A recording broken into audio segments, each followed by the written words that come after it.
Hello, hello. Good afternoon, everyone. Good evening. How are you today?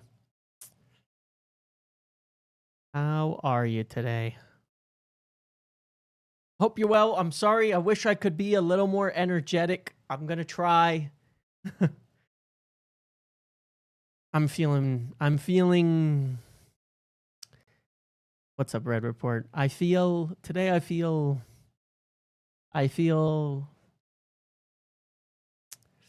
inevitability. That's how I feel. And I'm not like dejected or out of energy out of some like blind sadness to potentially losing a manager or to something like that. It's nothing personal. It's nothing personal. Um, it's the dejectedness of like just that we're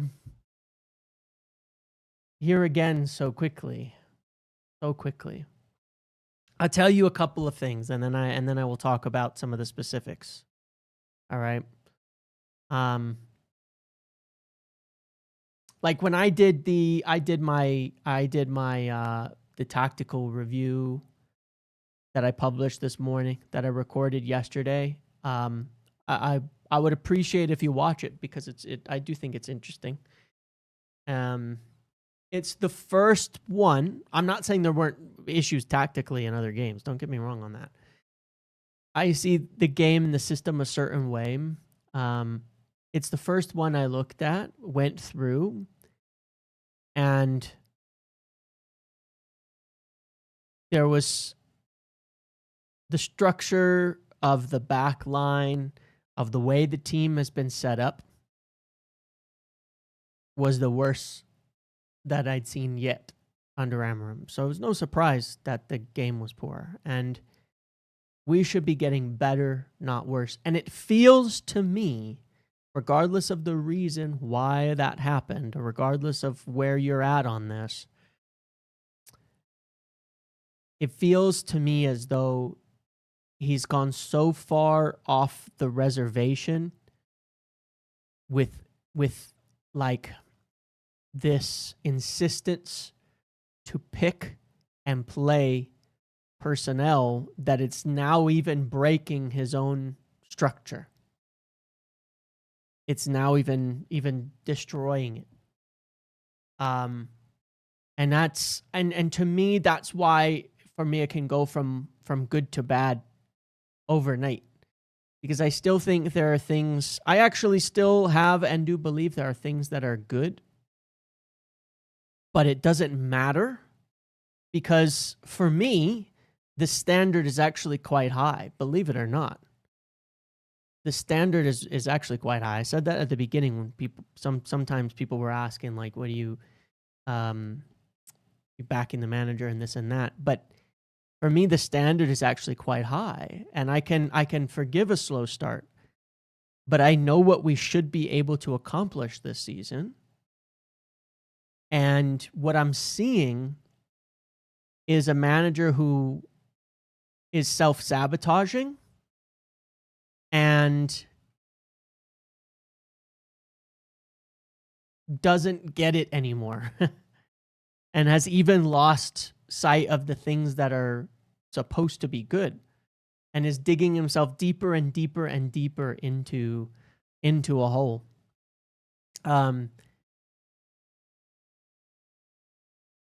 In deeper and deeper and deeper into that hole. And in Brentford, it was really rather obvious. Really rather obvious. And the worst part about it is it's also very avoidable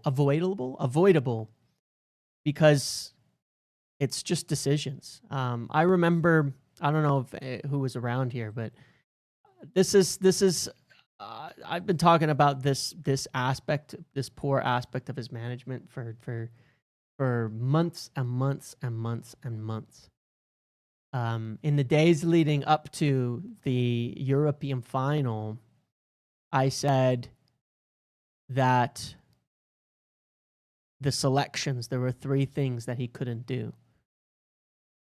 He did every one of them, and they all cost us. Each one of them was the problem, the reason we lost that game. I think I actually do understand. I personally would say, once again, this isn't a measure of like pride or something like that, but I actually believe I do actually understand the way that he wants to play and the way that he's supposed to play better than most people. Because I have, again, watched a lot of his time at Sporting and seen it in action and seen it work. And so at the end of last season, I thought, all right, it's just doesn't have the players, the things like that. But at the end of last season, before the European final, I had that major red flag, which was these 3 things that you might do will be the things that cost you because your system is pretty specific. We know that, right? Ruben Amorim is pretty dogmatic about his system, or supposedly he says he is. If you do these 3 things,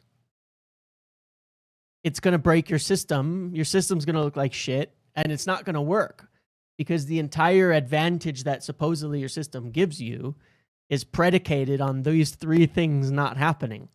And you did all of them, and it cost you. One of them was Bruno in the midfield with Casemiro. One of them was Bruno in the midfield with Casemiro last year. Now, I backed him moving deeper, the decision to move him deeper, because for me, I understood the reason why he wanted to do it. And I was willing to give it a chance. And I do see the positives to it on one half of the game. But it's been disastrous. It was bad last year too. And there's a lot of, and the only thing I will say on that is there's a lot of people saying a lot of shit right now that were absolutely in love with the idea of Bruno Casemiro last season, by the way. There was a lot. Okay. I've got the screenshot. Someday I'll share it. Just in case people want to be too proud and act like they've never got anything wrong about all of this. There was a lot of people. When we played that European game against whatever the team Zubimendi was on, Sociedad, and he went Bruno Casemiro deep, people were like creaming their pants over it for weeks and months after that, saying, this is the way, this is the one, this is the thing, you know. So I sometimes get annoyed at people acting too proud about some of the things that they've ignoring, you know, that they were all pushing for that too. This whole Bruno deep thing is a mistake. It's a mistake. It's a disaster, actually. It's a really, really big disaster. It was a disaster last year too. And I backed it when we started it off this season because I understood why you wanted to do it. But I raised the same concerns in preseason that we only ever played Casemiro and Bruno together, and it was disastrous in the past, and we never even tried other midfield combinations. So, of course, that's what's going to happen. The other mistake, the other big mistake. No. I'm not blaming people. People have a right to have their opinions be wrong, be right. It doesn't matter to me. Bruno can't play 10. I know. Well, that's the problem, Jimmy, with Bruno at the moment. That's the problem. He can't play 10 either. He's not mobile enough for it. And we can switch to a 4-2-3-1 and you can put him in the 10. I hope he gets better there. I hope he plays better there. And I hope that if we do that, someone will come in and rotate him because he needs that. He is older and he is declining. You know what made me really sad? To give Bruno a little bit of defense, okay? I was watching when I redid the end of the Southampton, feels like that bad, right? Brentford game. When I redid the tactics of the Brentford game, I was watching Bruno on the third goal that we conceded. It's near the end of the game, right? Obviously, he's been playing a lot of minutes and all of that. When Kobe loses the ball and they're on the counter, if you have the ability to, go watch Bruno in that moment. I was genuinely sad because he was running. The way he was running, I have seen guys who have lost both hamstrings, and that's what it looks like. He needs to be dropped for his own good. I'm not calling him out. He looked like he had a metal rod in his spine. He could not move by the end of that game. He's older.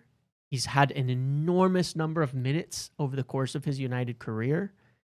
He's always been a hard worker. And he is physically declining. He cannot do it anymore. And he's not being helped at all by how this is. And I've been very critical of him. And I changed my perspective and I said, this is actually sad.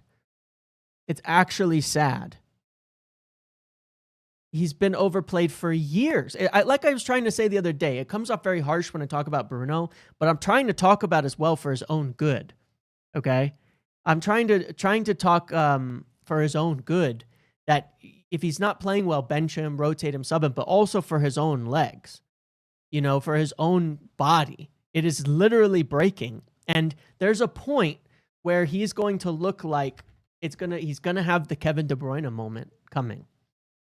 He's going to have the Kevin De Bruyne moment coming, where I think it was a couple years ago, around the same age Bruno is now, De Bruyne's hamstring went, right? If I think I'm right in saying that. I'm not trying to be like a dick. I'm that happened. And it went. And at that moment you knew that his career was done, basically, at top level. And he could not come back from that. That is going to happen to Bruno. Like, when I look at a player running like that, I'm not a medical expert or anything like that, all right? But when I look at a player and they're attempting to run and their legs aren't moving and they look stiff and out of sorts, you can see it. If you've watched sports for a long enough time, you can 100% see the signs of a player whose body is really, really, really hurting. Just to give you an example of minutes, by the way, okay? Just to give you a bit of an example of minutes on this subject. This is Bruno Fernandes' minutes: 43,632. Okay, so 43,632. Kevin De Bruyne's is 47. And he's been finished for 2.5 seasons. Bruno's career, minutes-wise, I just need to show you some numbers here, okay? You understand the amount of mileage that is on this guy's legs. Wayne Rooney's entire career, starting at 16, all the way through his time at DC United and Derby County, was 54. When he left United, he still did another 5, 6, 7, 8. Rooney's career was done at the stage that Bruno is minutes-wise today. When I say done, I mean he went off to basically retire, okay? And that was from starting at 16 years old.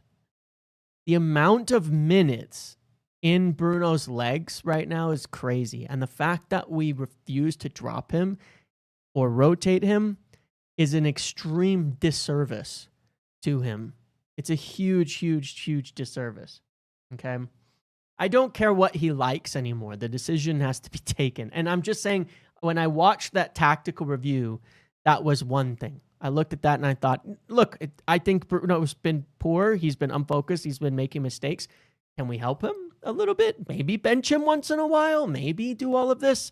Maybe this, maybe that. It doesn't matter. Like, there's something that should be done here, because it's probably not surprising that he's playing poorly. He is on the decline. He is. I'm sorry, guys. 43,000 minutes, players are declining at that point in time in their careers. A lot of them are declining a lot sooner than that. In fact, the vast majority of them are declining a lot sooner than that, unfortunately. Just being real about this, okay? Most players don't even make it that long, okay?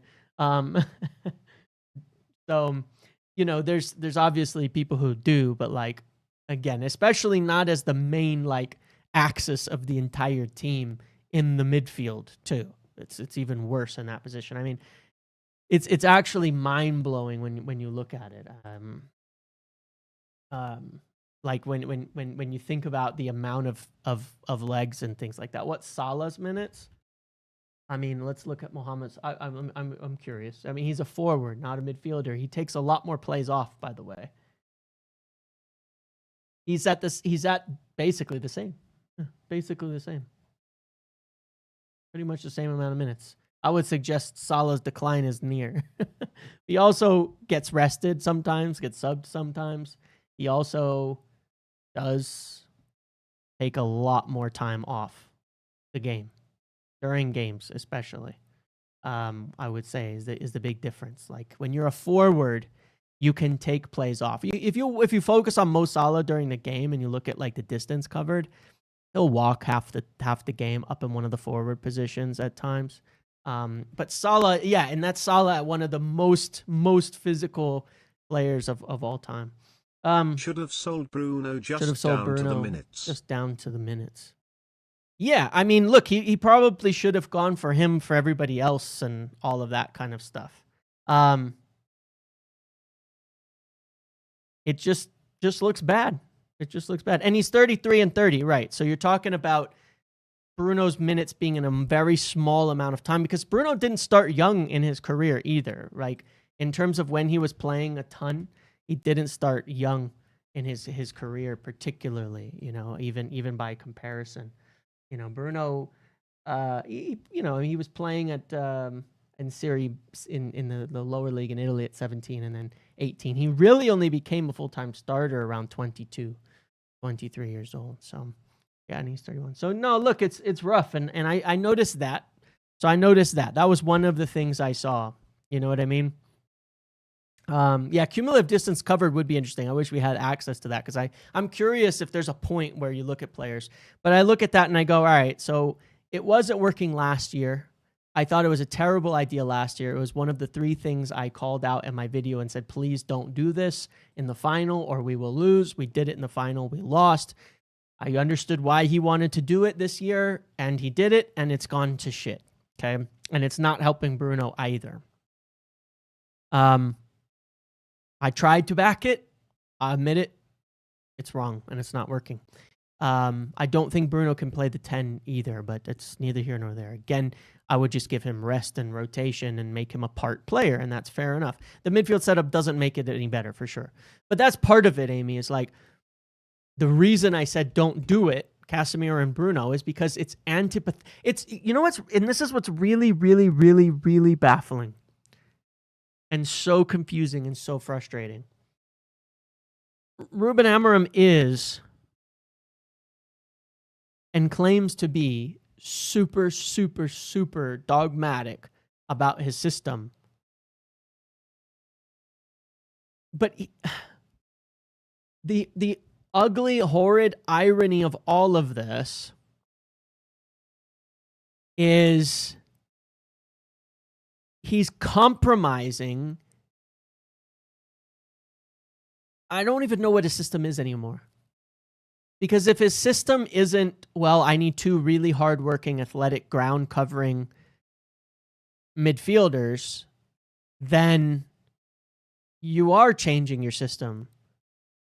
For the worse, you're compromising it every single day with your team selection. It's the same at the wingbacks, because that was the second thing.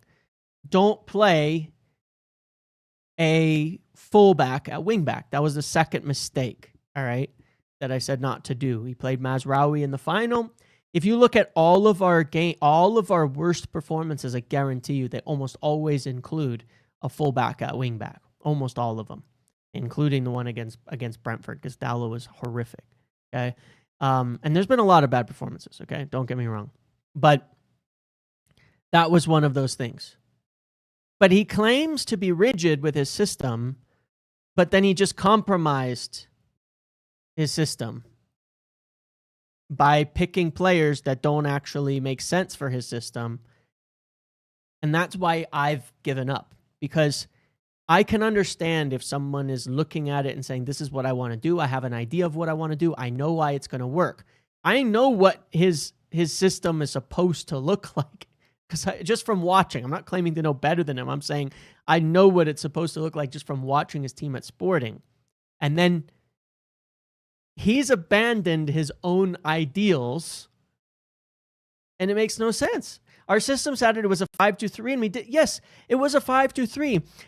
I point out in the tactics video, I'm just going to pull it up really briefly, but like we had many, many times during that game,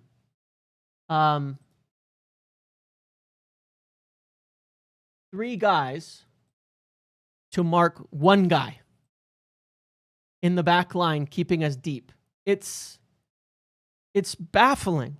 It's stupid. And it makes no sense. It's actually really, really stupid. And here, I'll show you. I have a good freeze frame of it, okay? And exactly what was wrong. And this lost me so much because I looked at it and I said, wait, this is, when people say, oh, we can get pinned and all of this and blah, blah, blah. There's a lot of times I haven't agreed because when I've gone through, it hasn't been there. Okay. This is what I'm talking about right here. Okay. Let me pull it up. This is what I'm talking about right here. What you're seeing on the screen here, this is disgusting. This is disgusting. This can't happen. You tell the benefits of having a new manager with same players. Can you tell me the benefits? Do we really think it's going to get better? We'll get to that in a minute, Iraqi. I promise we'll talk about it. I understand people are saying it happens every game. It doesn't. Not like it was happening against Brentford, I promise. That's why it was a lot worse. This is all wrong. It's a lot worse because this is Dorgu and this is Dallo. Okay? There are times we drop into the back, that we end up in the back five, especially deeper. In this game, we were always in the back five. Always in the back five. Okay? The entire game, we were in the back five. Shaw was marking thin air the entire game. But a mod plays okay? Yeah, agreed, Ben. That is totally true. Shaw was marking thin air the entire game. And on the other side, if we shifted, De Ligt was marking thin air on the other side. And it's not their fault. Shaw was terrible, by the way. But it's not their fault that was happening because the organization was just completely wrong. So that was one of the things. And every time we play essentially it's supposed to actually defend like a back four there, okay? One fullback deep and one of them up so that you don't get stuck in a back four there. Dallo should be 30 yards up the pitch and the line should be shifted to the right, okay? That's all that should happen. That's it. Let me just pull it up so I can show you again. Dallo should be all the way up here. Okay. De Ligt on Shada, Maguire and Shaw on either side. There's no reason for everybody to be here. None. There's literally none. Look at all of these players. There's 5 players marking this space. There's one guy. It's really, really bad. Anyway, so that was bad. And that tends to happen very, very often when he picks defenders at wingback. For all the talk of his strictness to his system, he doesn't actually even play his system. He should have at least, if you don't have the option at wingback, fine. Put Mbumo out wide. And have put another forward in, so you always have a winger out wide, or use a young player. It doesn't matter. But you keep compromising while saying you're not going to compromise and not going to change your system. So I'm wondering if you even know what you're doing anymore. That was really worrying. Okay. And then the third thing was the striker. I said, don't start Rasmus Højlund in the final because he was terrible and doesn't do the things that he needed. And then we've started this season, and even when Šeško plays, he's not actually running forward. I'm not giving him a hard time, by the way, Šeško, all right? I'm not actually giving him a hard time, Šeško. This isn't a critique of Šeško. He's supposed to be a runner. Ruben Amorim said it himself. I need him to be a runner. Okay, I need him to be a runner. He's not asking him to run. It's clear that instruction is not happening. It's not. I'm not pinning that on Šeško. It is clearly not being instructed, even though, and so there's a lot of things where Amorim says with his words that are not matching there. And I'm like, hold on a second. Your entire system at Sporting was predicated on that striker making a ton of channel runs, and you don't have your striker doing it ever. He's playing and dropping deep constantly. Both penalties and that's what they're doing. And I know it's not Šeško. Points. Yes, we need results, but manager so change. he's changed for the worse. Literally everything he's changed. Look, one of the things again that I do believe about systems is a lot of it is predicated on players. Players dictate the system quite a bit. And you have to pick the right players to fit your system if you're going to pick your system. If Bruno scored both penalties and no individual errors, we could be on 10-12. Yes, we need results, but manager change. No, well, but that is a lot of ifs, and that's not really my concern, Punjabi, because look, I get it. I get that. Okay, I understand what you're saying. Of course, yes, you finish those penalties, but it's not that.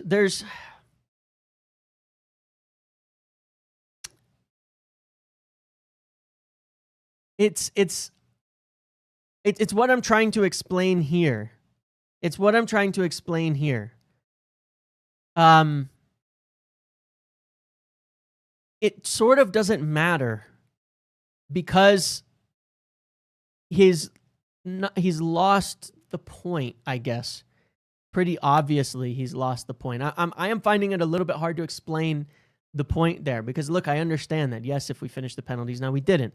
I think penalties are worth something. It's not like we weren't earned or anything like that. But it isn't.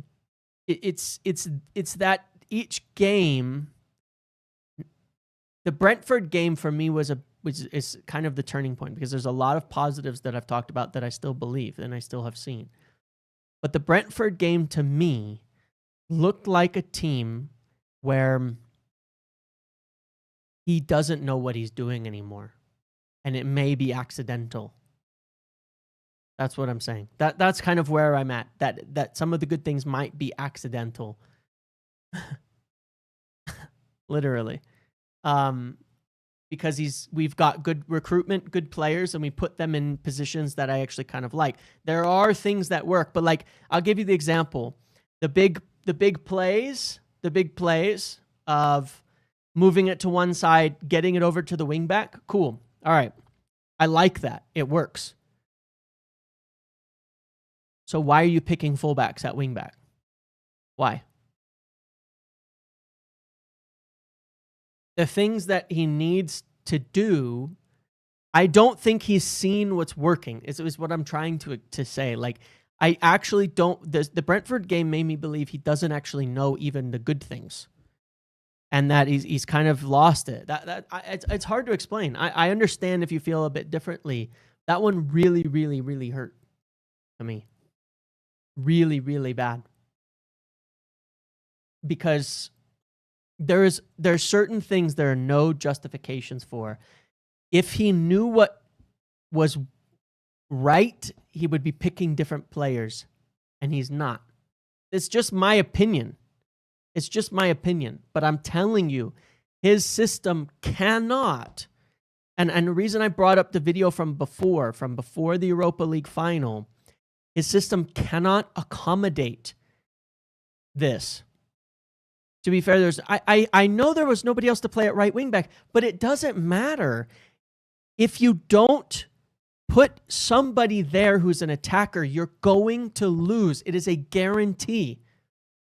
It is a guarantee. So even it doesn't. You can't say I don't have someone. Put someone there.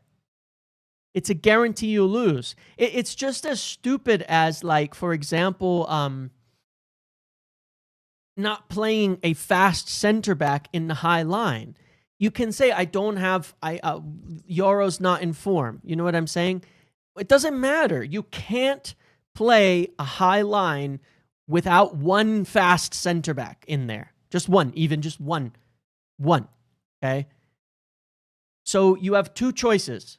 Play something different or just put the fastest center back you've got in that position.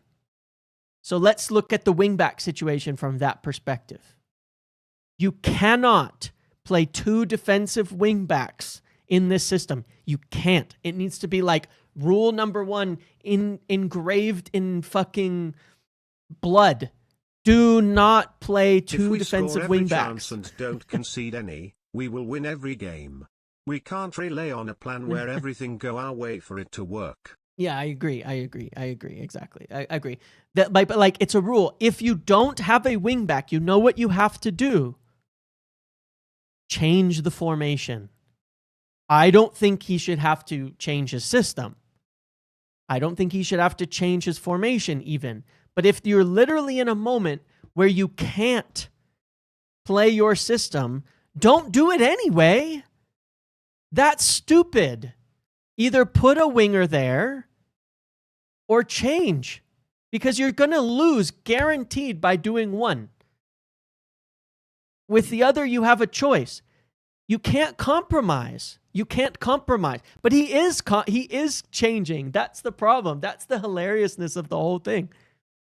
You're saying he's not going to change, but he is, for the worse. That's the part that hit me, where I was like, we're screwed. We are so screwed. Nice sweater, James. Thanks, Stevie Cooper. That's what hit me, where I go, you know what? We're screwed. Maybe I'm late. Doesn't matter. Again, I see things differently. I see it all about selection. I don't think he needs to change his system because it doesn't work. I'm saying don't change your system. He's changing it by putting the wrong people in place. It's like if you had a 4-3-3 and you put a center back. Listen, let me just explain. Let me explain my view on this, and you tell me what you think. If you were playing a 4-3-3 and you put a center back at midfield, are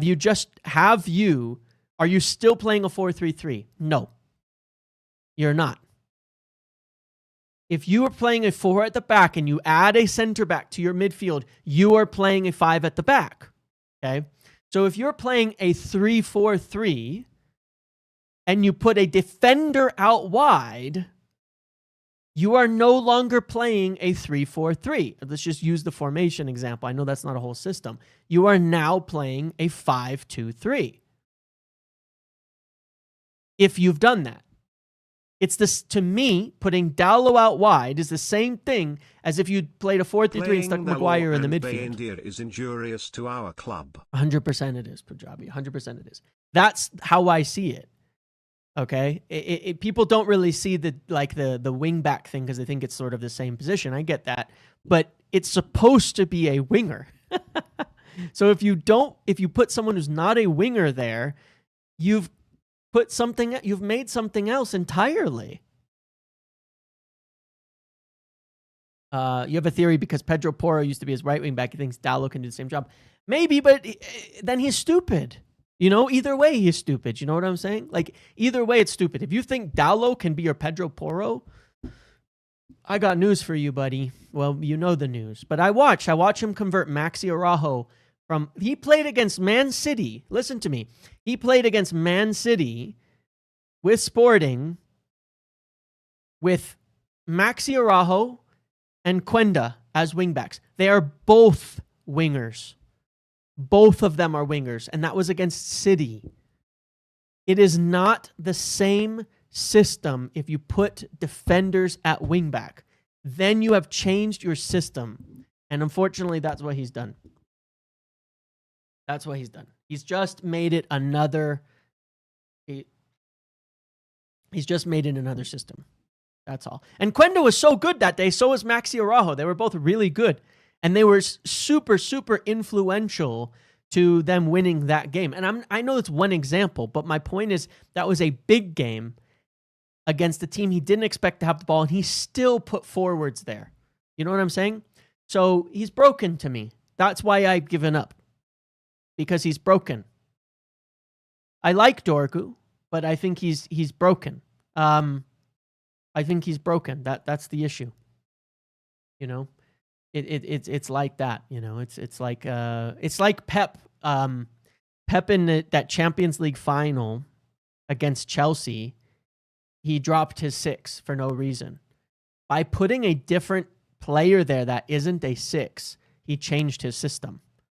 And it didn't work, and he lost the final. So picking totally different profiles of players does change your system. You do change your system by changing the profiles of the players that you are picking. Okay, so those were the 3 things I talked about last year. The striker play is non-existent. The wingbacks, they're wingbacks. They're not defenders. They're wingbacks. They're not defenders. They're wingbacks. They're not defenders. And the midfield. The midfield is supposed to have 2 hard workers. You play with 2 ball players that don't work hard or cover ground defensively, you're screwed. You're just screwed. Any reports the Any Indy truth in the Indy reports from today? Not like that, no. But who could he have? Oh, wait for this. I'll probably read out in a second. But whom he could HV played on RWB against Bees. You can't, if he's not changing his system, put Mbumo out there. You know what's hilarious to me? I don't care if you would put Mason Mount out there. The Mason Mount at left wing back thing, I don't give a shit about that. It means nothing to me. It's just an attacker. I don't care if you had started Mason Mount at right wing back. Just put a fucking attacker out there. I genuinely do not care. Just put someone who has attacking intent, will stay up the pitch, and will not drop back in. And I mean, Dalot didn't even do any defending anyways. He basically just stood deep the whole game. So, like, I genuinely do not care. You just need someone with attacking principles who will stay high and who will work off the attack. Put Mbumo out there and put Mount in the front 3. I don't give a shit. Literally anything. Anything is better than that. But don't screw it up. You know, or use a youth player. Put Dorgu on the right and put Leon on the left. It doesn't matter to me. Anything. You know, anything but that. Because you've just made it a back 5, and that's what it is. Like, you ask Mount to do it, he would have done it. He would have done it. He did it for Conte. Like, literally, he's done the winger role before. He should just stick Mason Mount out there. I don't care. Anything but that. You know, anything but just going with a defender. So anyway, I wanted to explain my feelings on the point, and that's it. All right. Those are my feelings. That's what broke me on this. In rewatching it, I looked at it and said, he's lost it, you know? He's lost it. I don't think he knows what he's doing anymore, unfortunately. And that's from somebody who, as I've said many times, I actually believe in his system. And I think it can have huge benefits. I get people would disagree with that. That's fine. But when I look at the choices that are being made within the implementation of that, I think he's lost it. I'm sorry. Yes, Iraqi. What was it again? Was the benefits of having a new manager with same players? Well, in theory. Okay. So here's one thing in theory, and then I'll tell you the other reason and go to some of the news. Okay. The reason that they wanted to get Amorim in early was valid. Get time with the squad, all of that. Look, the squad is better than it was last year. I've said before, I maintain it. The squad is better than it was before. It is, for me, a team that, done right, can get back into Europe, for sure. It has good attackers. It has good play. I'm very worried about, you go to a 3-man midfield. We don't have a lot of midfielders. I think you'd have to run out Ugarte, Menu, and Bruno, which probably is fine. You can mix Mount into the midfield then if you switch to a 3. I have worries over that, how that's going to work. And depending, even if you did switch to a 3, like, could you? There's not a lot of players, but we only have one game a week, so maybe it's okay. And go buy someone in January anyway, right? So there's that. But the team is getting better. Some of the rebuild aspects are better. Is this simply a pride/ego thing now for Berardi? I'll get to that. I genuinely don't think so, Connor. I see that take a lot, and I know obviously why people think that way. I think it's a lot simpler than that. No left wing. I don't think the no left wing thing matters, okay? Cunha plays in the same kind of position Rashford played when he was here. It's sort of a narrow left wing / inside forward. It's fine. And Mbeumo's a fine right wing. I don't think we've built too much of a specialist team that it can't. Like, we haven't recruited a bunch of specialist players, so it's fine. I don't see any issues in that front. The left wing thing doesn't matter to me. Like I said, there was good reasons that both Garnacho had to leave and Rashford had to leave that have nothing to do with Ruben Amorim. Okay, and both were the correct call. It's fine. And never mind. I'm not going to get into the next part. But anyway, so there is a benefit in that respect of thinking, yeah, maybe we've got players that can turn it around, that can perform, whatever. I'm not asking for. I'm not going to go into like sack the manager today, things like that. I'm just explaining because I just don't want to do that. I really, really don't want to do that because I just don't. But I'm explaining why I personally think it's inevitable. Because to me, I feel that it looks to me like someone who's totally lost their place. And I think it's and then I look at all the noise and I go, I don't see how someone can come back from it. I just don't. It's too much. Cunha is not a specialist. I think people are completely wrong about that. Cunha is much, much better than people are giving him credit for. He's played at striker. He's played at winger. He's played a bunch of different positions. He's fine. He will be fine. He will be fine. We have wingers coming through in the academy too, but Cunha will be fine. I think people are really, really minimizing Cunha by acting as if he's not flexible. Like, Cunha is a really good footballer. He'll be fine in whatever position. We'll make it work. Like, good Lord. I mean, whatever. Anyway, beyond that, obviously I have been talking to sources on different things, on different to find out what's happening and where things are at. And I told you I'd update you if I had anything on this. And again, I know people want it in like neat little packages of like, oh, manager's in, manager's out. Oh, manager wins against Sunderland, he stays. If he loses, he's out. First of all, I can tell you for sure, there is no line like if United lose against Sunderland, Amorim gets sacked. And if they win, he stays. That doesn't exist. Nobody with any sense thinks that way. And to be fair, they're not thinking that way at United. That is not it. The belief is if you're saying that, you've already sacked the manager. You can't say that. You can't have that be a standard of judgment. If you're deciding based on one game, it's over. That's never been the case. That's not how it works. It's not happening. That's not what it is. There was a point I said last year that like, look, Sir Jim doesn't want to do this and shouldn't have to, as I've said before. And certainly the view is he's involved, but he can put up with, like, I guess the way it's been communicated to me is like he can very much put up with a lot. All right. If he feels that there is a good acceptable and understandable explanation for what is going on, he's willing to give you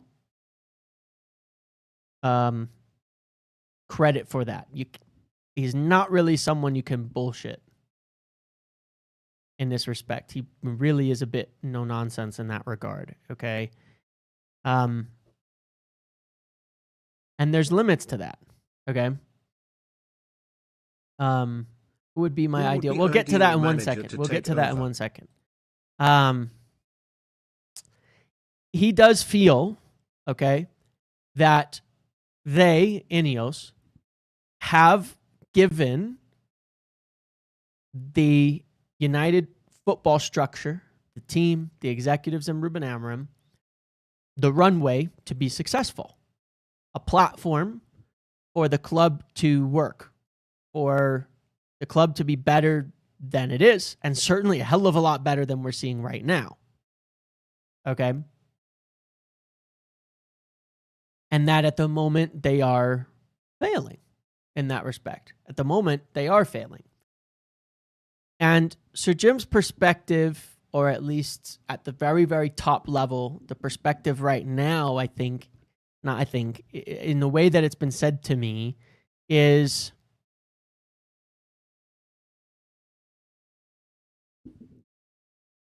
there was a point he reached last season where he said, I'm trying to explain how this works, but like, if you don't fix something, then I have to fix it. That is a threat, in a sense. In essence, that is a bit of a threat. Okay? In essence, that's a threat. When your owner or boss says that, it's a bit of a threat. Okay? I'm not saying those are the exact words, but essentially that's the intention behind what has been said. All right? To everybody, essentially.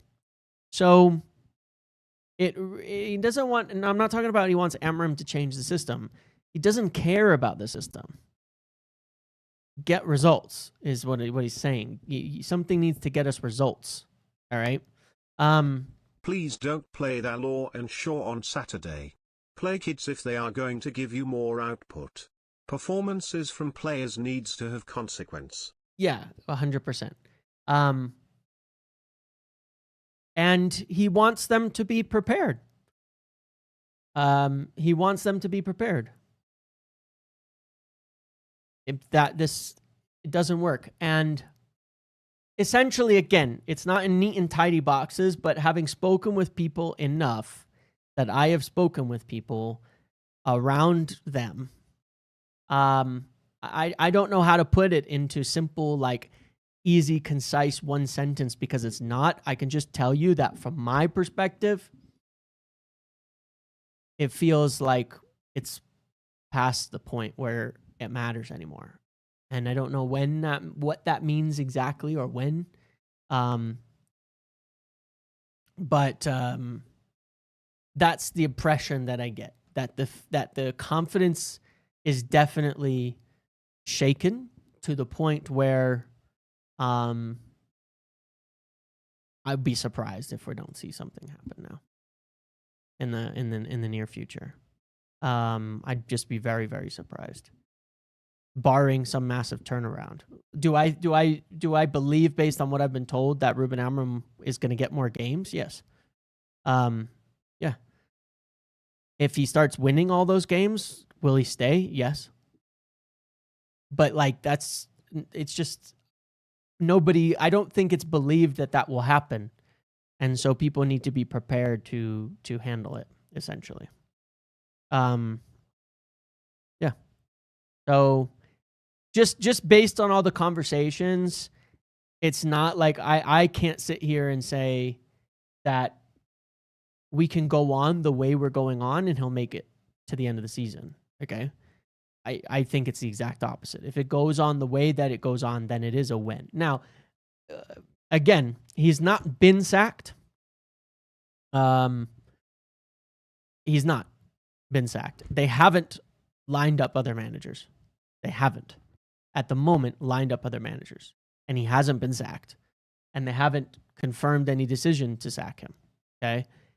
What I'm saying is that what is happening presently is not viewed as acceptable, understand? So then if it doesn't change, then obviously he's going to get sacked. I don't think that rope is that long anymore. That's all.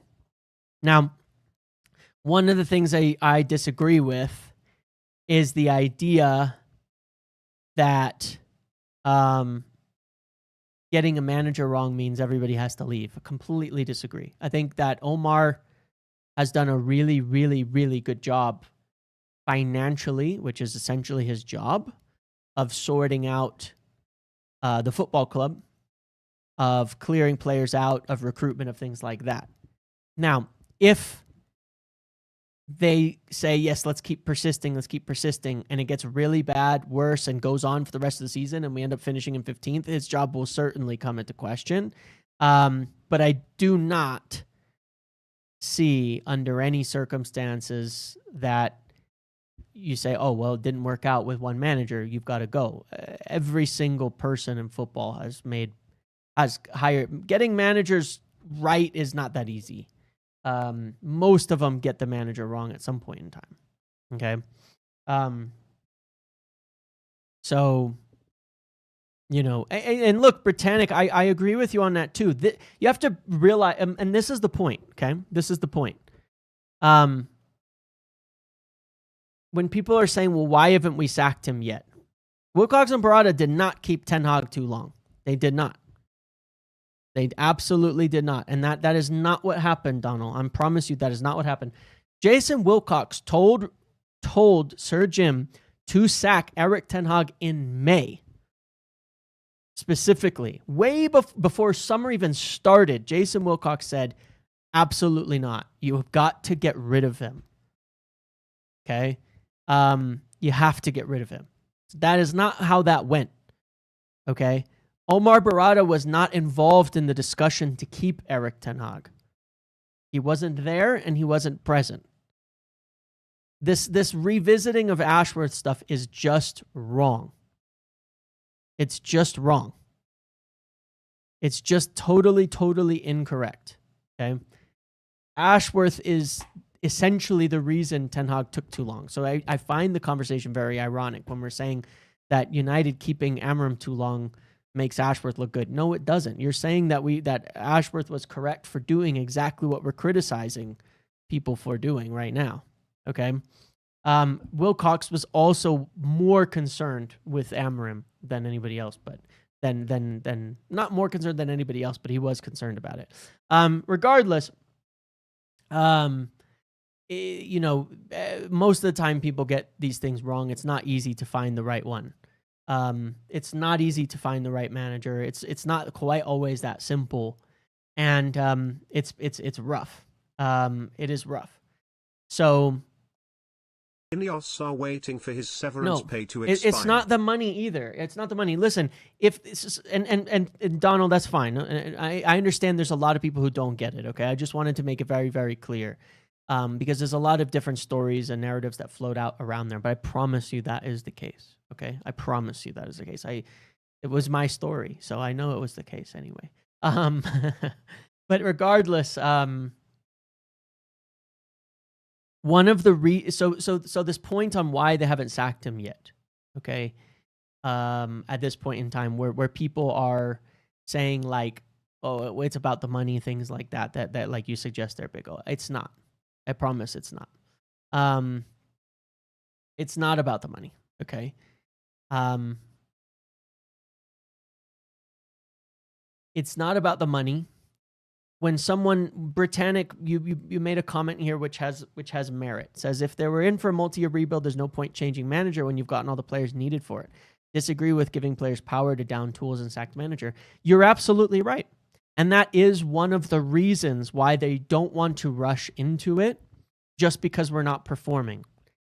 Because as much as people want to say it, it isn't just the manager. It isn't. You know, There's a saying, success has many fathers, but failure is a poor orphan. What it means is nobody wants to be responsible for failure. So when we lose, not the players, and you find one guy to pin it all on, it's just that guy, right? It's just that guy. When you succeed, it's everybody. Okay, this is a long-term saying. Okay, and it is how things operate. So whenever we are failing, everybody wants it neatly packaged into there's the fall guy. Same as we trying to keep neatly packaging into, well, all these people are going to save us, and this guy's going to do this, and this guy's going to do that. There's guys out there for sure that hold a lot of responsibility for us playing poorly, in addition to Ruben Amorim, 100%. And he's picking them, right? So don't get me wrong. He's picking them 100%. That's my biggest issue with him. But they exist. They're there. Okay? And,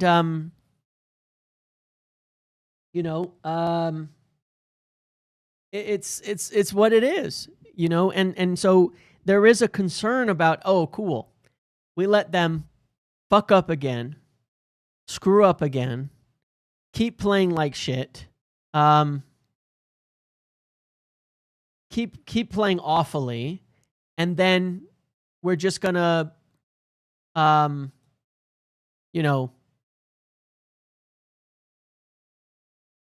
we're just going to replace the manager and let them off the hook again. When we want to replace all these guys. When Ruben Amorim said, to his credit, that he wanted a midfielder, a wingback, and even another center back. So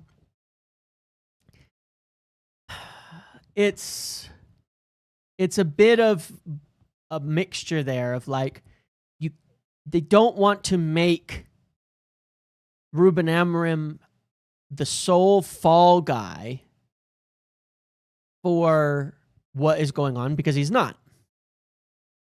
But you can't. It will be game by game from now on. Change everyone. Bad on Saturday, he will be gone. Bad against Scousers, gone. Only way he saves it is 2 wins or win and draw. Yeah, to a degree, Sub. I don't disagree with you. You know what I mean? So there is that factor of it, okay? Of like, what, you just change managers? What? And then the other factor in that is we let the manager off the hook. Who do we get in? And I trust me, I understand that it's like, oh, well, sunk cost and these things. I get it. I've lost belief. You know that. You understand that.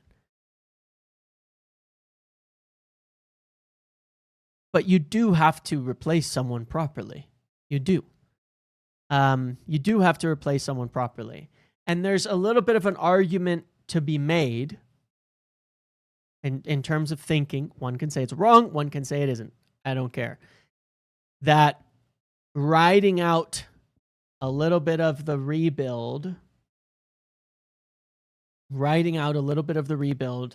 to just keep going because we don't have a replacement, so that we can still work through all of this, is maybe better than just sacking and getting somebody we don't actually want at the moment.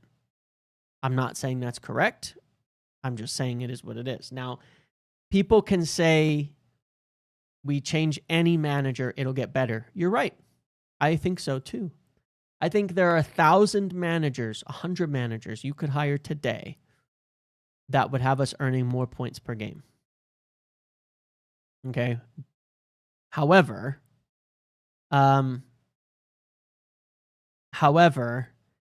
we will be back here again doing the same thing if it's the wrong person. So great, we'll be doing a little bit better and it'll be wrong. I'll give you the example here of the new fad of Olivia Glasner, of Glasner, all right? Of Glasner. Glasner, the new fad. Glasner's the new guy. Glasner's the new guy that everybody wants, all right? Okay. 2 seconds. I just have to answer.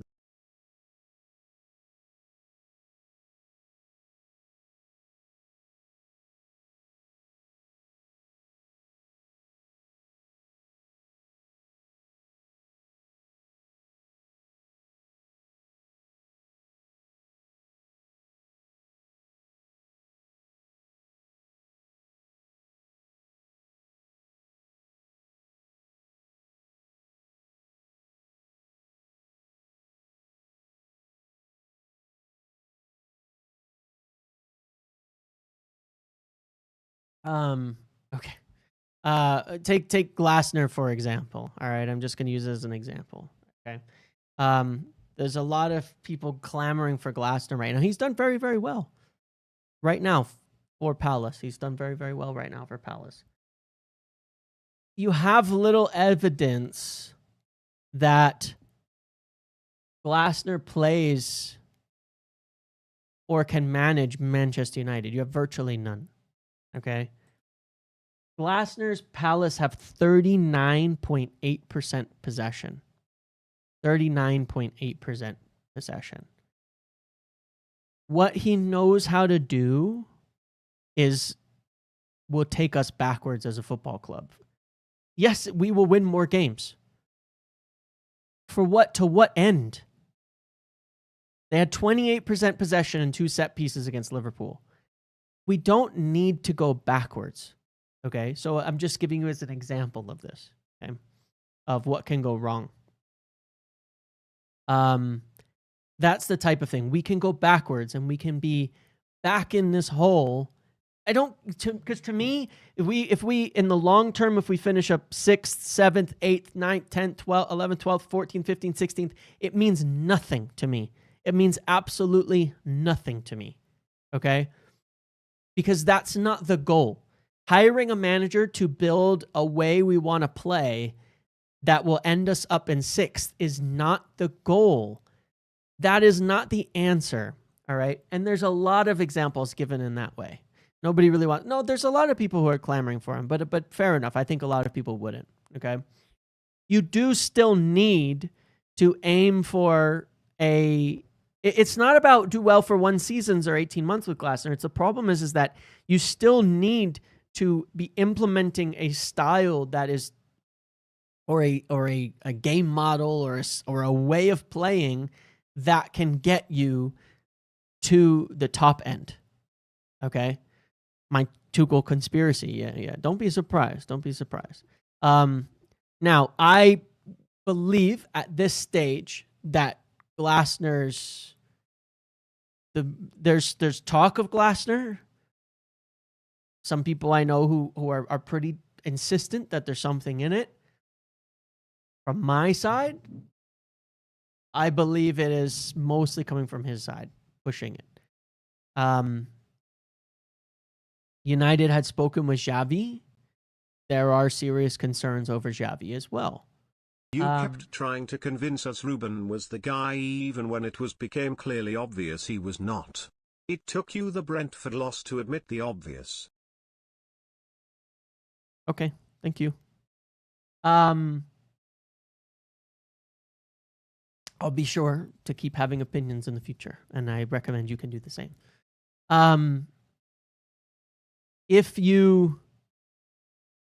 If they go, and it's like, so we're just not sure. You can say Xavi, right? People can say Xavi.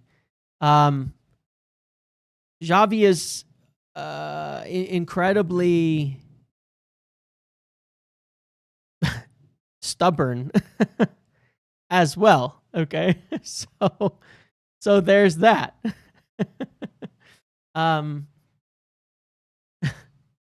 So there's that.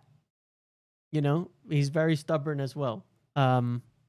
He also really struggled with the pressure of Barcelona, and I think that I would have some worries over that as well.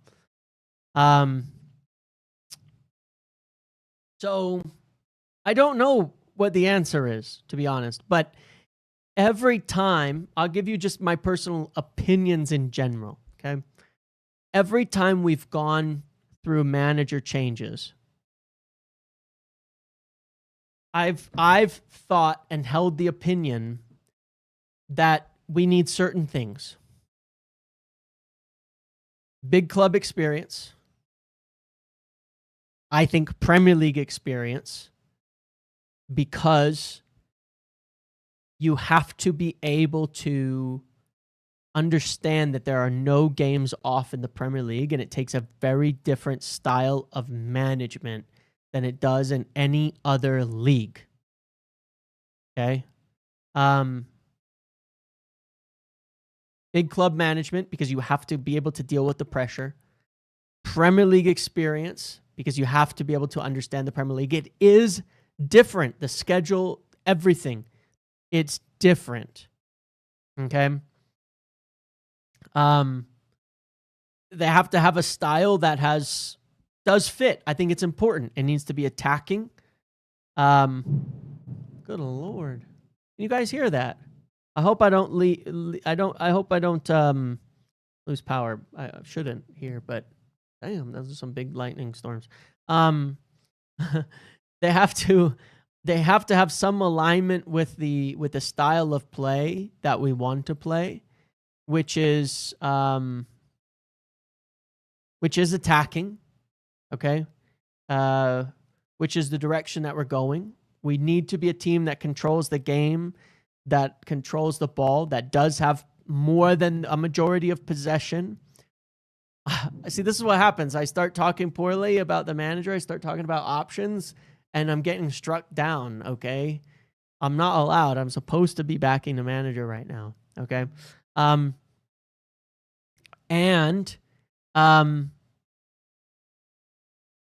Pressing, possession, all of that, and youth integration. Very, very important. Youth integration, very, very important. And I have 4 names on my list. I've actually, hold on. I have a 5th name on my list. Okay? I have 5 names on my list that I think matter here, okay? Can we do it? Number 1, Jurgen Klopp. Number 1 is Jurgen Klopp, okay? Jurgen Klopp is the perfect manager. Impossible, probably. But he did already betray Dortmund by joining the Red Bull system. But he is the perfect manager. Culture, everything. He's got everything. The experience, the pedigree, everything. Okay? He is the correct person. He is the correct person. It's not going to happen. That's part of the problem here. He is the correct person. Okay? He absolutely is the correct person.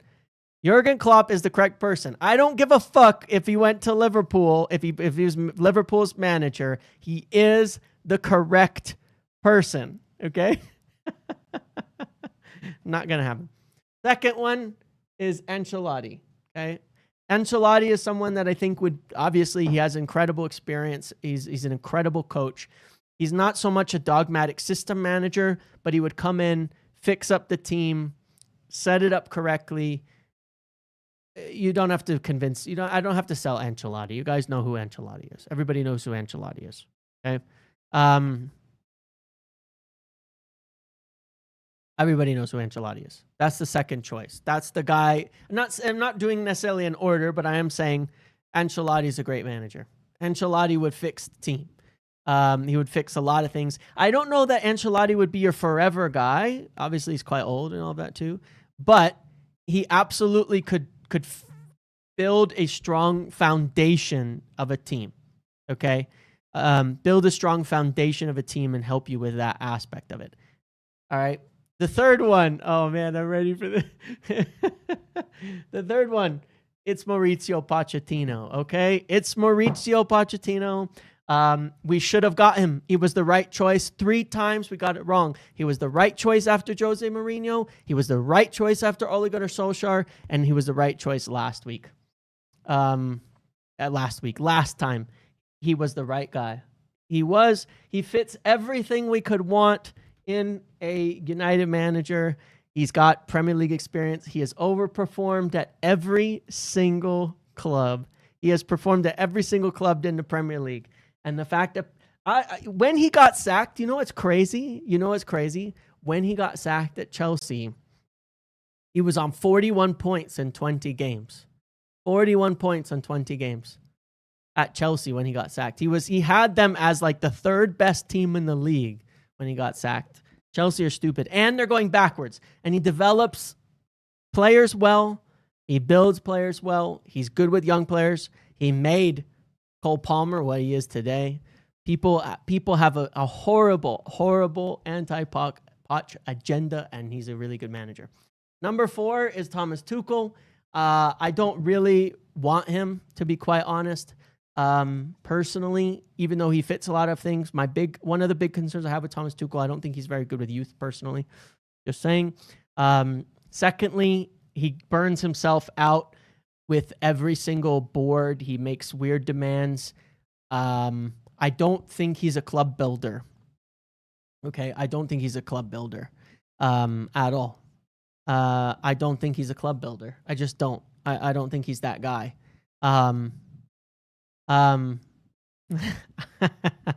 You'll buy the Poch doll. You'll buy the Poch doll. Now, just bear in mind, they did try last year. They tried for Poch, McKenna, Frank, and Thomas Tuchel, by the way. So we do know he's on the list, just so you know. They did speak with him. Essentially, Chelsea had a non-compete. They did speak with him. Yeah, Bowley didn't want to sack him, but the other guy, Egbali, stepped in and sacked him. All of that. Yep. And the fifth one is Antonio Conte. The fifth one is Conte, who's obviously probably not going anywhere. But Conte. Now, remember, I gave you specifications. I gave you specifications for this. Okay, I gave you specifications for this. So naming Nagelsmann, who I think, I don't think Nagelsmann is the right person for this club.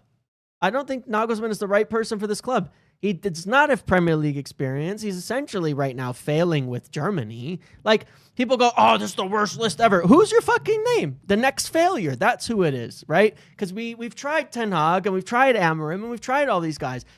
Can we just get somebody who's actually been successful to some degree at least? To some degree at least? A little bit successful? You know? I mean, I just named a ton of really successful managers for the most part.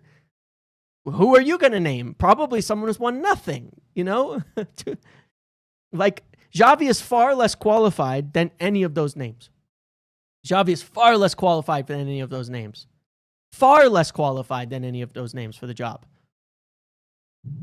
Far less qualified. You know? So I completely disagree with that. You know? Pep would be good too, but yeah, no, obviously we're not going to get Pep Guardiola. We would have to convince him with Julia Roberts, you know? No, Honus, Iraola, or Fabregas, there's your next Ten Hag and Amorim. How many times are we going to do this? How many times are we going to do this? James is a new... I know, it's just... Those are just the next Ten Hags. The next Ruben Amorims. That's all they are. All of these names, they're just the next Ruben Amorims, the next Ten Hags. Like, that's where I find it really, really funny, okay? Is that we'll go, oh, yeah, it's failing, it's too big, the pressure, the this, the that. You know who we should get? The guy who's managed at Stuttgart and is like 33 years old. That'll do it. That's the answer. Yep. That's the answer. Eddie Howe. Hold on. This Eddie Howe. The one who's currently lower in the table than Ruben Amorim. Okay. Yep. Now we're just making things up.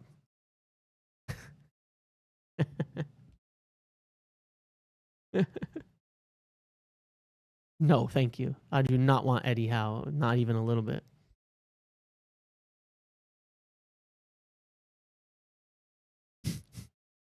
No, look, I don't think those names are particularly realistic for many different reasons, but like, come on, you know.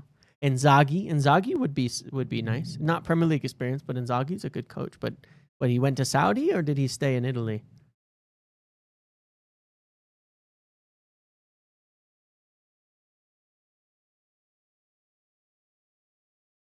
Manager swap would be. I would rather take Jose Mourinho back than another young fucking hipster manager, man. I'm just tired. I think people really I fool myself and we all keep fooling ourselves that someone who's some hipster can come in and take this United job over and they can't, man. They cannot handle it.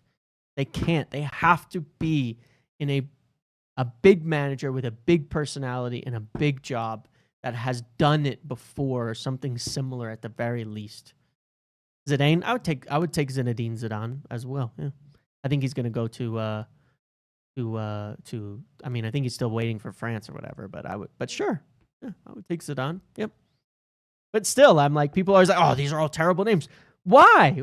Why are these terrible names? Why would these be terrible names? Why? We've only had one hipster? No. How can you say we only had one hipster since Sir Alex? First of all, David Moyes was a bit of a hipster take in that sense. Weirdly enough, right? But Solskjaer, Ten Hag, Amorim, these were all hipster takes. The last three, and we've been on this steady decline, getting worse and worse. And they look more and more broken. And they're getting worse and worse, quicker and quicker. You know?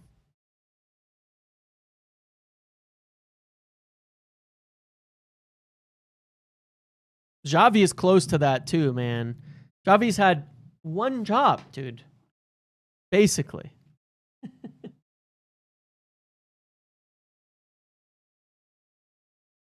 I mean, Xavi's managerial career is basically Solskjaer's, all right, with a slightly more success. He managed Al Sadd, went to Barcelona, and now he hasn't had a job for a year and a half almost. So, like, cool. Like, and he got so stressed out at Barcelona, he had to essentially leave the job. Barcelona turmoil is not United turmoil, okay? It's not United turmoil because Barcelona is one of two big clubs. I'm insulting Atletico a little bit there, but let's be real for a second. Barcelona, it's still Barcelona. It's still La Liga. It's so different. It's so different. Arne Slot did not come into Liverpool to build Liverpool. If Arne Slot joined when Jurgen Klopp joined, he would not be winning the league. Nobody can say that. It's not about the size of it. If you think that winning at Barcelona is the same as winning at United, you're crazy, man. They've had 10 times the success in the last 10 years. Them not being able to register players is Barcelona's broke. Have you seen the talents that come out of their academy? The level of players that they can just produce that are just there? Come on, man. I get it. They're pulling economic levers every week. It doesn't matter. They still did it. It's still Barcelona. It's still Barcelona. Against the teams you're playing in La Liga, the levels are higher. When's the last time Barcelona finished outside the top four? Can anybody name a time? When's the last time they finished outside the top four? How many times in the last 10 years did Barcelona finish outside the top four? Go on. Someone tell me that. How many times did Barcelona finish outside of the top four in the last 10 years? Go on. I'll wait. I'll wait for the numbers. How many times did they finish outside the top four in the last 10 years?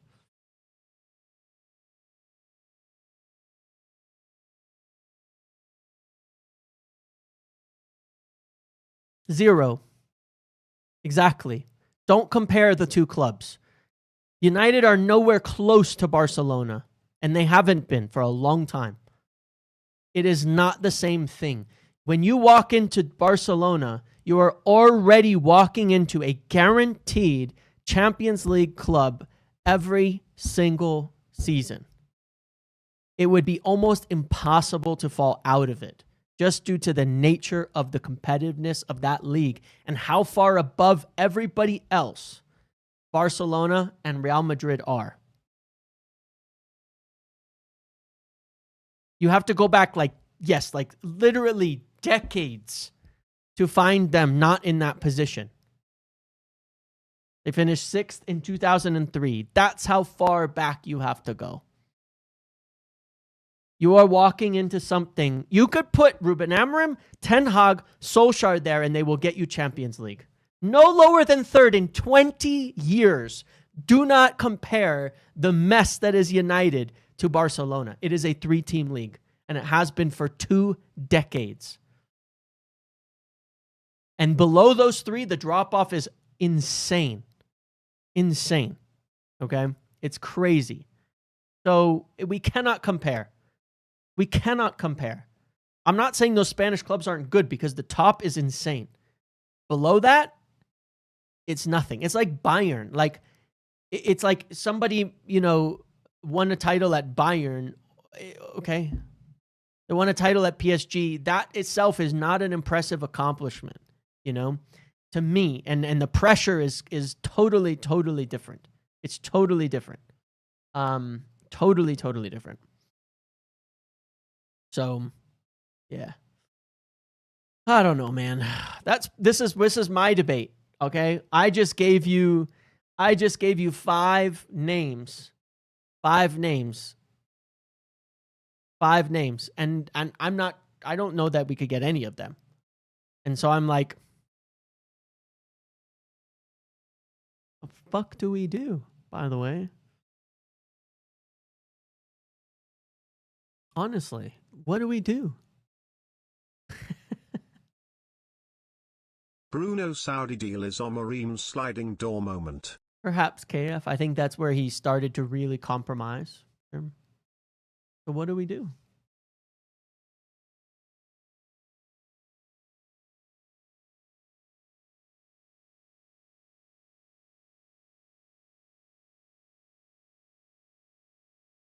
I mean, we walked in and we smoked. Amorim's United smoked 2 of the best La Liga sides outside of Barcelona, Atletico, and Madrid, by the way. Remember that?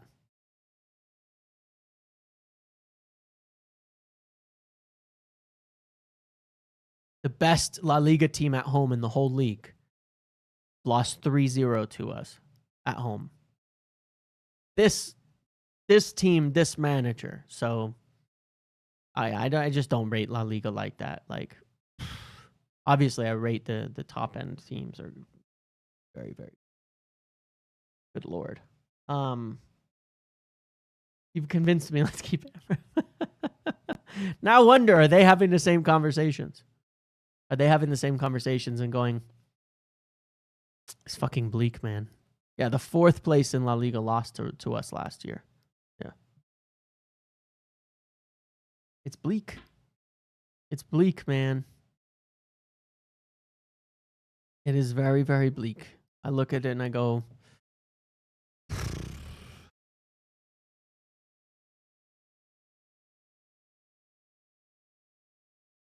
I don't have the answers.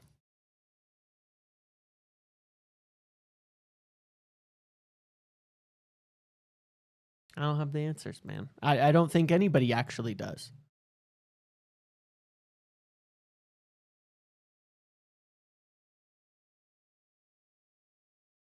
Ancelotti has won how many Champions Leagues at how many different clubs over the course of his career, and how many different leagues at how many different clubs over the course of his career. I know what Ancelotti is. Ancelotti is one of the best managers of all time. Yeah. Amorim could have the answers if he has them. So that's where I'm at. Like, I look at this and I'm like, I feel so bleak. And then I sit there and go,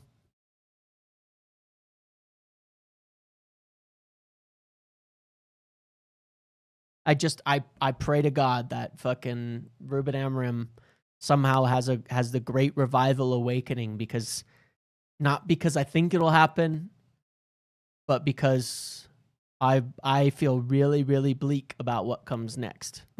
I don't know, man. I don't know. I just don't know.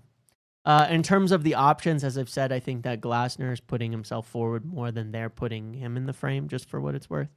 I do believe that they have at least ideas. They've not contacted managers. They've not lined anybody up. But I do know that there are people thinking about managers for sure. I can say that.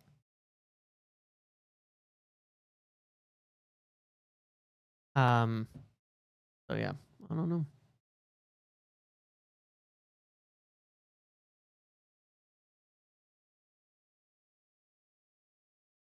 I don't have the answers. I mean, where are you guys at today? Like, I'm trying to figure out how to poll this question. I'm just curious.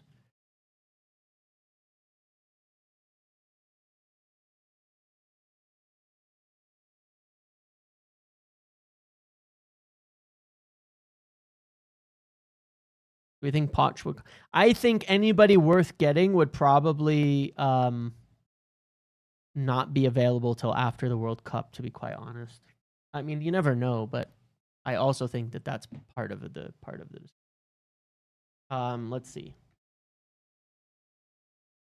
I don't even think guys like Glasner or Xavi would be joining mid-season. Like, or Xavi maybe, but Glasner or Iraola or something. I don't think those guys would even be joining mid-season. I'm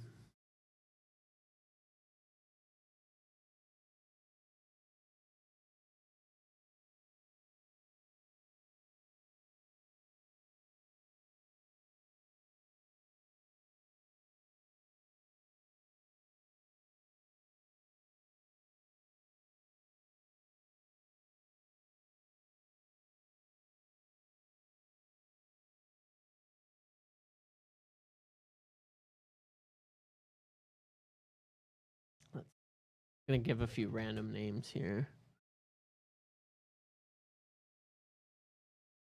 Just I have no idea what I'm polling here, but I'm just curious. Just pick whichever one seems to align with your feelings most of all at the moment.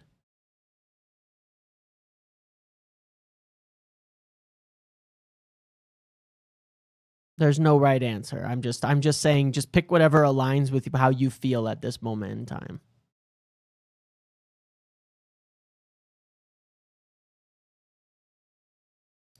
I don't even know what to write for the poll, honestly, because I'm just like, I don't know, man. I really don't.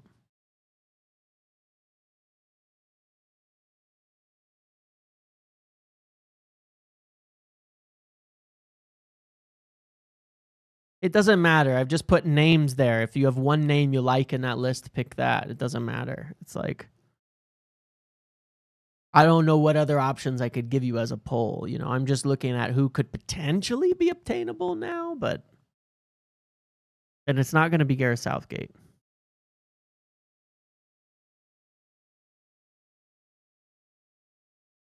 I am surprised but this is the problem, isn't it?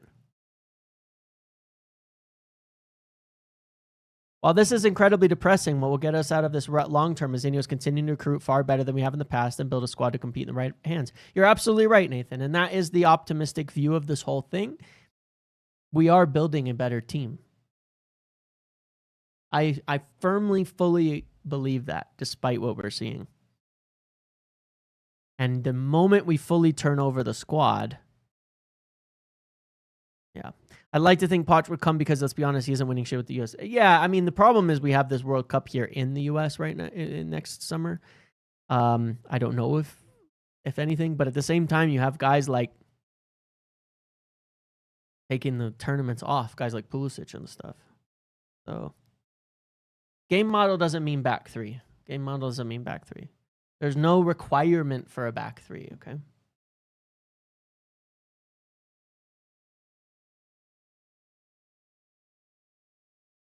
We are building a better team, and I do think that either way, in the long term,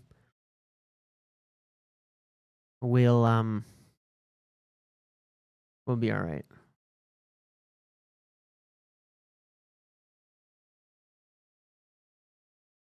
And when we fully turn the squad over, it'll still be better.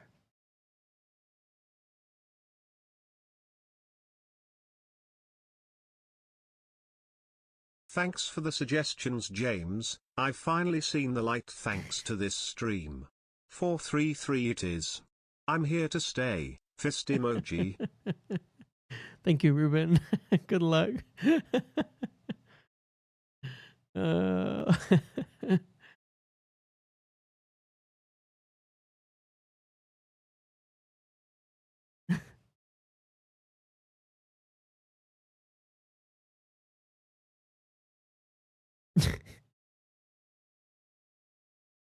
Also, while you're here, 180 people have voted, only 156 likes. Please smash a like on the video while you're here. It means a lot to me. It really helps me a lot. What if that was really Ruben?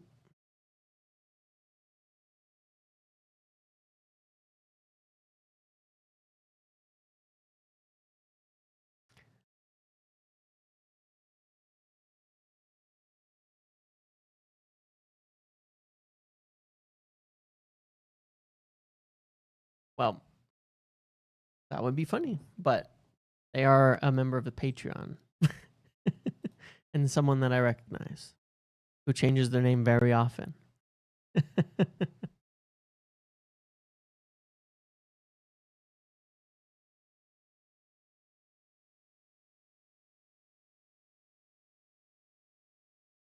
Our current squads requires back 3. Jan. Our current squad requires back 3, Jan. All right, so let's see. We've got, this is where we guys were at. I don't know about if our squad requires a back 3, but certainly. So only 30, we have 37%. The plurality, not majority, wants Xavi, Glasner, Iraola, or Poch now, or something like that. 25% a few more games, 19% wait for summer, and 19% caretaker. So we're at 44% think he should stay at least a few more games, between a few more games and summer. And 37% want him gone for a permanent now, while 19% think. So it's like 56% think he should go now, 44% think give him a few more games or until summer. Okay. But it's really, really split, to be honest. It's really, really split. I feel the same because it's like I don't believe it's working. I don't believe it's going to turn around. But I also look at that I think the best thing would be that it turns around because I'm so unconvinced of the other options. But I just don't think that's going to happen. So that's our life, my friends. That's where we're at. That's the state of Manchester United, the state of the fan base, and where we're at today, I would say. We need to make Enrique happen next summer. I don't see how we could get Enrique. Enrique's obviously what he's done at PSG is great, but here's the hilarious part. I'll wait for this and then I'll get back to that. Since Amorim joined, only Fulham have signed less players than us. We just haven't done nearly enough to change it up. Sure, that law, Maguire in 25 is nuts. You're not wrong about that. I think we've signed good people, and we're not that far off properly turning it over. But I just wish he would stop selecting them because he has other options. We need to make Enrique. If you look at the hilariousness with Enrique, though, okay, and you compare João Neves, Vitinha, and Fabian Ruiz as midfielders to what we have. Like, yeah, don't know. Don't know. I don't know.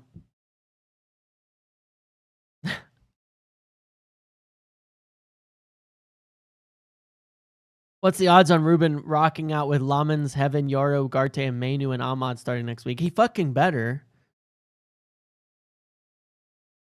Fucking better.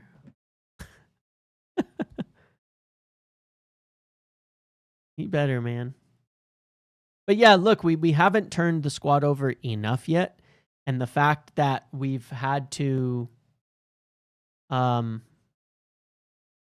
PSG have spent the most money in Europe. So the thing about it is that it's like it's not quite that simple. He's also been able to rebuild everything.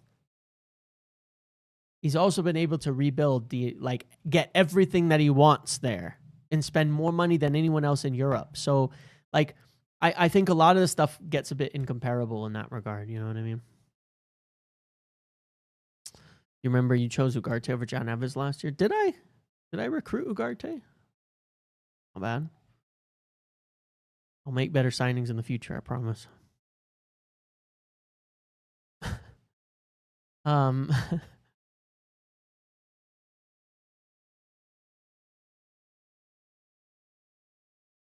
Yeah, I don't know, man. I don't know. That's what we've got. I don't have the answers. I got the answers, Sway. Life.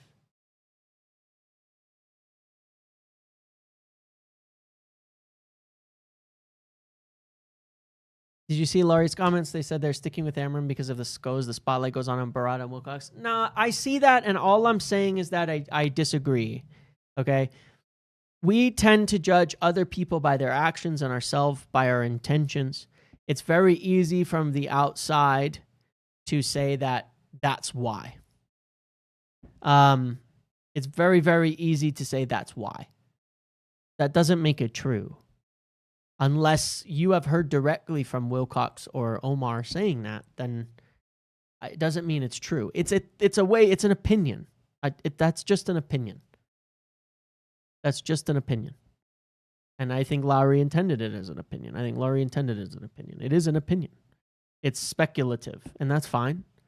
I don't think it's necessarily, that doesn't necessarily make it true. I don't think that's the case, personally.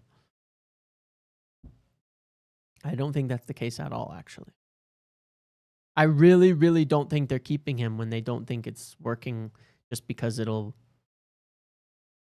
just from what I've heard and my perspective, which is, again, just a perspective, I don't think that's the case. I really, really, really don't. But we'll see. I'll wait for more info from on my own side. But all right, guys, I think I'm gonna end it there. It's been a long one. I'll keep you guys up to date and in the loop. I am expecting to hear more as well. Maybe I can give more specifics, more definitive stuff very, very soon. On this as well. So everything, but yeah, watch the tactics video. Watch the tactics video if you want. I would appreciate it. You can watch the podcast. I think it was a pretty interesting discussion with Phil as well. Not actually that negative, just a bit blunt on things. I did enjoy the discussion today. I appreciate you guys here. I'll keep you in the loop as to what's happening next.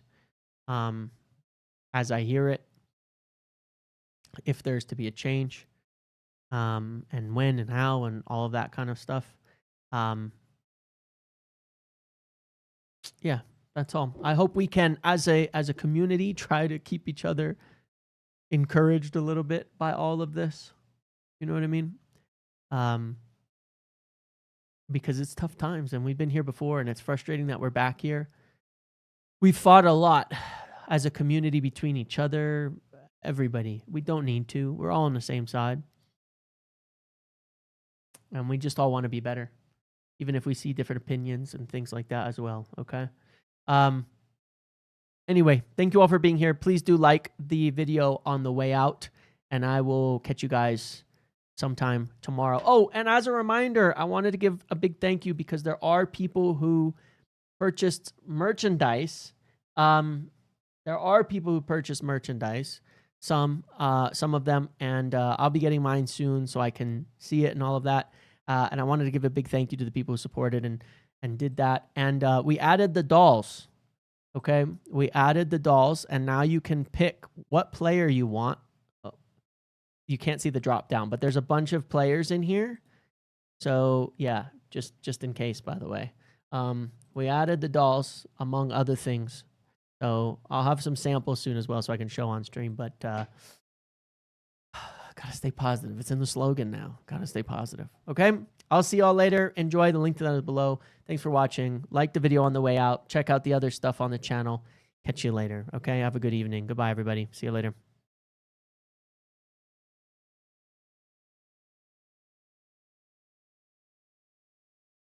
Ba-boom. Boom, boom.